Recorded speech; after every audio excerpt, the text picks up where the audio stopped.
The Xbox One has received a $50 price cut on all console bundles. It's only for a limited amount of time, so if you've been thinking about picking one up, this may be the time.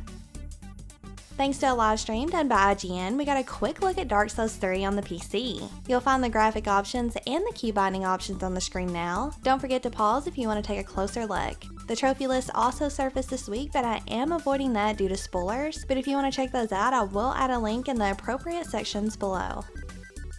With The Witcher 3 wrapping up, it looks like CD Projekt Red may be shifting their focus back to Cyberpunk 2077, a AAA action RPG with full character customization, a non-linear story, and different character classes to choose from. During an interview at GameSpot, they cited that Cyberpunk was a choice from the heart, and that they'd take as much time as they needed. They also mentioned that they want to make it huge.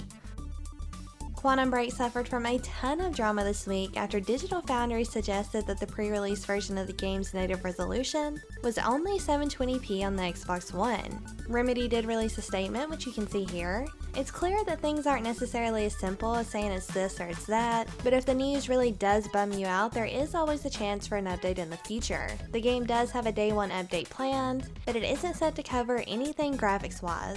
Quantum Break is set to release on April the 5th for the PC and Xbox One, and you can listen to a preview of several songs from its soundtrack right now on the SoundCloud. The Resident Evil 4 HD project is looking better and better. They shared a new video and some new screenshots that cover the 2 rooms prior to the truck area, and you can see that almost all the textures have been recreated and even a few 3D edits have been made. It's been almost 20 years since the original Diablo was released, but this week the game's pitch documents were shared. It isn't really news, but it is fascinating to read about what their plans were for the series. If you're interested in reading, I'll add a link in the description and comment section below. 343 isn't done with Halo 5. The Xbox One exclusive is set to receive its next big update early next month, and with it you can expect new weapons and weapon skins, helmets and armors, assassinations and emblems, vehicles, and a new Warzone map called Skirmish at Darkstar. Tekken 7 Fate of Retribution may be a PlayStation 4 exclusive. In a recent interview, Michael Murray was asked about platforms, and he mentioned that they have had some behind-the-scenes talks with Sony, and that more would be announced at a later time. Fallout 4 released its first pack of DLC titled Automatron. If hunting down robots and modding your own robot companions isn't your thing, fear not, cause this is just the beginning. In April, they're released in the Wasteland Workshop. In May, they're released in Far Harbor, which is the largest landmass that Bethesda has ever created for DLC. And they've also mentioned some free updates like the survival mode that's going into beta next week, and the creation kit that allows you to create mods on the PC that you can then share across all platforms.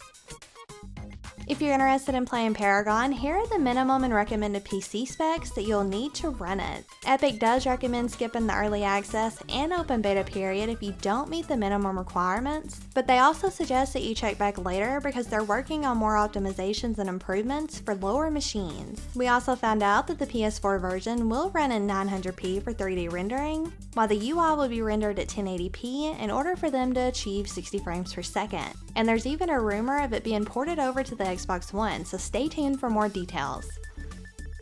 Telltale Games released the first details on their new Batman game. I don't have any screenshots or videos for you guys just yet, but they did say that the game will be a fresh interpretation that's set in current times, that it'll focus on the consequences that come to both sides of Bruce Wayne's life as he sets out to change Gotham for the better, and that they want to deliver a seamless living comic book art direction. There will be 5 episodes in total, with the first one scheduled for this summer.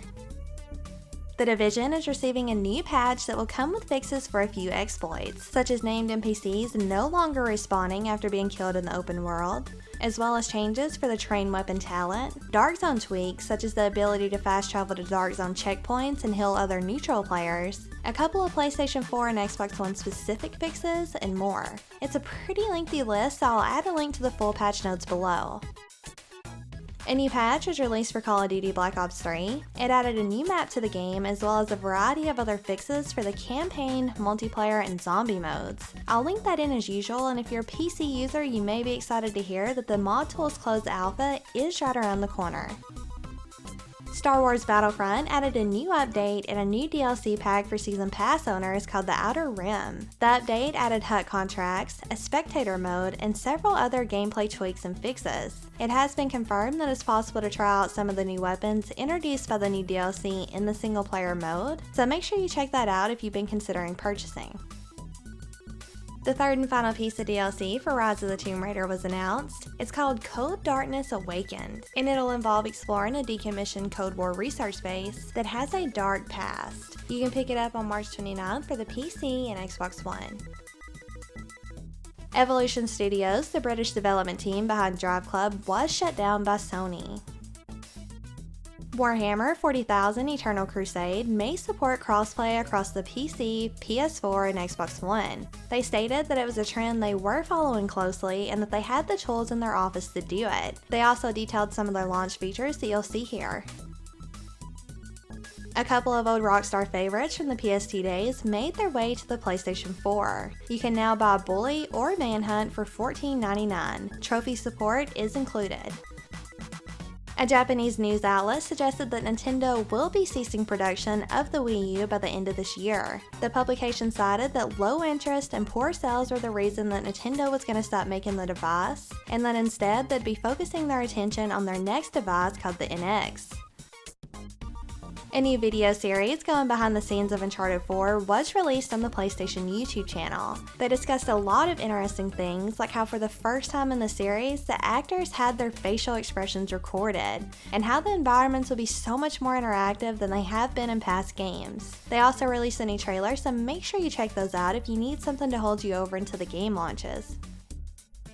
A new trailer was launched for LEGO Star Wars The Force Awakens. It focused on some of the gameplay features that will set the game apart from the rest of the LEGO series. You can expect blaster battles, a multi-build system, and flight gameplay. Ratchet & Clank received a story trailer. There's not a lot to say here because it is the remake of the original game, but if you need that daily dose of nostalgia, make sure you check that out. The Banner Saga 2 is launching on April 19th for the PC and Mac, while the console versions are set to debut this summer. The Xbox One received an update which introduced an option to buy Xbox 360 backwards compatibility games via your Xbox One. The update also features a firmware upgrade for the Xbox One's Elite controller, and furthermore, the update introduces 16-person parties. Killer Instinct is about to receive plenty of additional content. All Season 3 bundles have been detailed for the Xbox One and PC.